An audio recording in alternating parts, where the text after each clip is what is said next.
ஒரு காட்டில் எல்லா விலங்குகளும் சந்தோஷமாக வாழ்ந்துட்டு இருந்துச்சு. அந்த காட்டில் உள்ள எறும்புகளுக்கும் இந்த விலங்குகள் கூட ஒன்றா சேர்ந்து வாழணும்னு ஆசை. ஆனால் அந்த விலங்குகள் இந்த எறும்புகளை சின்னதாக இருக்குன்னு தன்னோட சேர்த்துக்கவே இல்லை.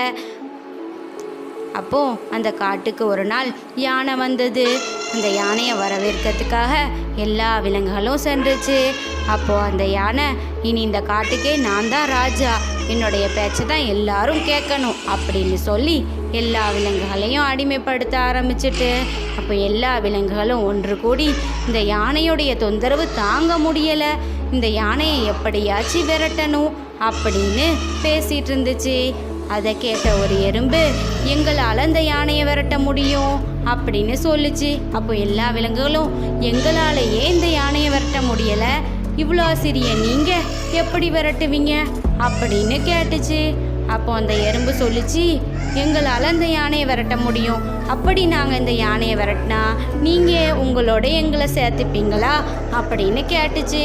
அப்போ எல்லா விலங்குகளும், கண்டிப்பாக உன்னை சேர்த்துக்கிறோம், நீங்கள் இந்த யானையை மட்டும் விரட்டுங்க அப்படின்னு சொல்லிச்சு. அப்போது அந்த எறும்புகள்லாம் ஒன்று கூடி அந்த யானையை கடிச்சு அந்த யானையை அந்த காட்டை விட்டே விரட்டிடுச்சு. அந்த யானை, என்னை விட்டுடுங்க, நான் அந்த காட்டை விட்டே ஓடிடுறேன் அப்படின்னு அந்த யானையும் ஓடிடுச்சு.